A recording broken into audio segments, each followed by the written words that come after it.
Boa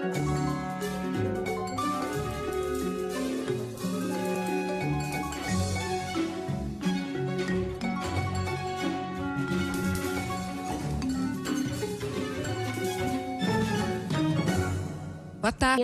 Começando com alta expectativa. Pois é, começando no meio do feriado, começando na véspera de manifestação. O presidente Jair Bolsonaro passou o final de semana e até hoje a gente teve até agora há pouco a nossa reportagem. Bolsonaro com todas as atenções focadas para tentar fazer acontecer esses milhões de pessoas que ele quer na manifestação, quer levar os ministros, quer fazer bombar, né, Vera?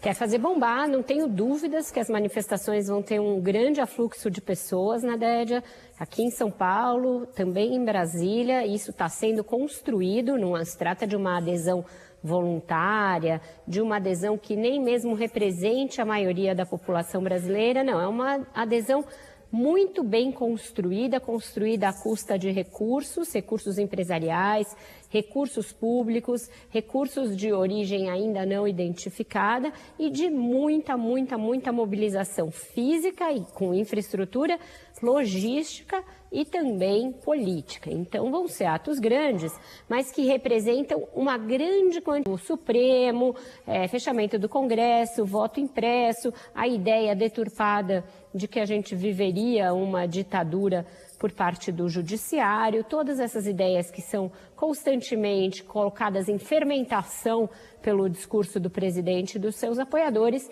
e que vão ganhar as ruas amanhã. Grande dúvida serão manifestações em que apenas essa retórica será inflamada ou as ações também serão inflamadas? Tem aí alguns pontos de preocupação, alguns fios desencapados. Pessoas armadas nas ruas, que deverá haver em grande quantidade, policiais à paisana ou não, ou outros apoiadores, esses CACs, né, que são os caçadores, colecionadores e atiradores, ou também militares da reserva, pessoas que adquiriram armas nesse período. Então, a grande possibilidade de muitas armas na rua, o que é sempre muito preocupante, e de policiais adesões, e fazendo disso um possível princípio de motins, de movimentos grevistas, de movimentos de insubordinação. E uma grande preocupação em relação à possibilidade de violência, né? A gente sabe que tem segurança reforçada em prédios públicos, principalmente prédio do Supremo, mas, enfim, fato é que a manifestação deve estar bastante cheia, vai tomar a Avenida Paulista, vamos ver o tamanho que vai ser lá na esplanada dos ministérios. Com expectativa de pessoas armadas, tem essa preocupação sobre ações violentas nos atos, né? Pode acontecer, Nadédia, não é só uma suposição ou um wishful thinking ou mesmo teoria da conspiração. Tem tudo para acontecer, insatisfações com os governos, insatisfações. Eles podem exercer a sua liberdade de expressão, entre muitíssimas aspas, desde que estejam à paisana ou desde que estejam armados, quando a gente sabe que não é isso que preconizam os estatutos, os regimentos, os códigos todos de conduta de militares, entre eles policiais militares, e depois se joga essas pessoas na rua com uma forte carga ideológica em cima e já esse ressentimento em relação ao judiciário, um ressentimento em relação ao Ministério Público, um ressentimento em relação aos próprios governadores. Então aí você já tem bem complicado. Além disso, você tem a possibilidade de confronto entre apoiadores e opositores do presidente, porque de uma forma também irresponsável, muitas lideranças da oposição estão instigando esse conflito, fazendo com que haja atos contra o presidente num dia em que não deveria. Inúmeras razões para se protestar contra o governo Jair Bolsonaro, que é um governo que é inepto, é um governo com conotação claramente golpista, autoritária, e movidas por muita mais possibilidade de conflitos. Hoje eu apurei uma coisa, Nadédia, que me deixou chocada, que é o fato de que os 11 ministros do Supremo estão com segurança. Coisa impensável. É claro que eles já têm normalmente uma segurança, um aparato de segurança, mas eles tiveram reforçada a segurança de cada um deles, nem nos momentos gravíssimos. Perguntei a eles, nos momentos mais ali tensos da corte, isso já aconteceu? Não, os 11 ao mesmo tempo, todos eles com uma preocupação sendo monitorados ao mesmo tempo, nunca aconteceu. Isso já nos traz para uma situação de anomalia institucional e democrática. E tem prisões acontecendo, né, contra pessoas que seriam possíveis agentes causadores de violência nessas manifestações, né? Sim, a gente teve várias diligências cumpridas na sexta e a notícia é que elas não cessaram ao longo do fim de semana e hoje. Aí que fazendo, o que estavam promovendo até o final das diligências e aí o informe será global. Mas a gente dizia isso ao longo das últimas semanas, que aqueles inquéritos abertos para monitorar esses atos antidemocráticos, as milícias digitais, todo o elemento das redes, para fazer ações preventivas. E você veja o grau de beligerância que está nas ruas, Nadege. Acabei de postar no meu Twitter um vídeo que eu recebi de um grupo anti-Bolsonaro que hoje usou as paredes ali da Paulista, de prédios da Paulista, de obras, para colar aqueles lambi-lambis em que tem uma foto dos 4 filhos do presidente vestidos de presidiário, além dele próprio, e escrito Bolsofamília.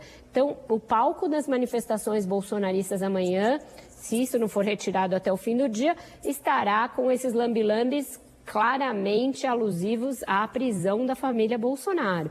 Então já vai se criando essa animosidade mesmo antes. Isso tudo, tem que ser dito, isso tudo foi provocado por obra e graça do presidente da República. Não haveria nada disso. O 7 de setembro nunca foi uma data para esse tipo de manifestação. Foi o presidente que criou essa agenda. A ameaça democrática, está preocupado, Centrão, com isso? Olha, Nadege, se a gente ficar em palavras de ordem, faixas, fechem o Supremo, intervenção militar já, eles vão dar de ombros, fingir que não é com eles, talvez fazer alguma nota de repúdio, talvez evitar ir aos atos e ficará por isso mesmo, porque a gente sabe, graças às mudanças orçamentárias feitas no governo Bolsonaro, com a criação da emenda do relator, esse pessoal possa caracterizar como um fato ali, fato palpável, o que eu chamei lá, entre aspas, de ter um cadáver, né, ter ali alguma coisa que corporifique o ataque à democracia, aí, apenas neste caso, o Centrão vai pensar em desembarcar do governo. Mas todas essas coisas, olha, eles estão muito preocupados, eles estão pensando 2 vezes, revendo seu apoio, isso tudo é balela. Eles estão ali, são cúmplices desses ataques diários à democracia, estão usufruindo tudo que podem, como as hienas que ficam ali descarnando uma presa, e aí quando a coisa já estiver bem no osso, não sobrar nada, eles podem desembarcar e projetar até um outro caminho eleitoral. Até lá, eles vão ficar fingindo. Enfim, diante dessa expectativa, estamos passando mais uma vergonha internacional. A gente teve a carta de lideranças de 26 países, ex-presidentes, parlamentares, o professor Noam Chomsky, tem um Nobel da Paz, todo mundo preocupado com o clima instável que temos aqui no Brasil, né? Ex-presidentes aqui do continente, né, enfim, representantes aí de vários organismos da ONU, realmente um vexame, uma vergonha, porque o Brasil é como se não tivesse nenhum problema concreto acontecendo, como se a gente não tivesse uma emergência climática no mundo, como se não houvesse uma pandemia em curso e tantos problemas econômicos decorrentes dela. O Brasil está vivendo essa crise artificialmente gerada pelo presidente, que está sendo acompanhada pelo mundo com ódio. E o Brasil parece que está ali preso num vórtice, não entra nem na cabeça de dirigentes. Golpe na Argentina, golpe no Uruguai, golpe no Chile, em tantos países.